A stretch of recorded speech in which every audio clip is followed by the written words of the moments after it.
இன்றைய நற்செய்தியிலிருந்து ஒரு மைய கருத்து மட்டும் உங்களோடு பகிர்ந்து கொள்ள நான் விழைகின்றேன். ஆண்டவர் இயேசு மூன்று விஷயங்களை சொல்கிறார். நீங்கள் ஜெபம் பண்ணும்போது வெளி வேலைக்காரர்கள் மற்றவர்களுக்காக ஜெபிக்காதீங்க. நீங்கள் நோன்பு இருக்கும்போது முகத்தை வாட்டிக்கொண்டு மற்றவர்களுக்கு காட்டிக்கொள்ளாதீர்கள். நீங்கள் ஏழைகளுக்கு உதவி செய்யும்போது தாரையை தம்பட்டாமலும் அடித்துக்கொண்டு வெளிப்படையாக காட்டிக்கொள்ளாதீர்கள் என்று அவர் சொல்கிறார். இதனுடைய மைய கருத்து என்ன? நடிக்காதே. ஒரே வார்த்தையில் சொன்னால் நடிக்காதே. கடவுளுக்கு உன்னுடைய நடிப்பு தேவையில்லை. யாருக்காக நடிக்கிற?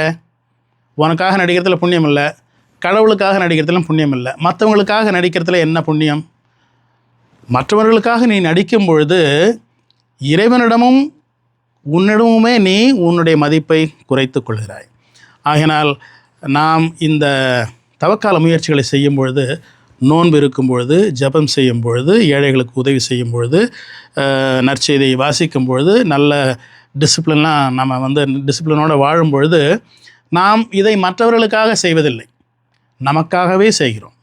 ஏனென்றால் இவைகள் செய்யும்பொழுது நம்முடைய மனிதம் உயர்கிறது, நம்முடைய புனிதமும் உயர்கிறது.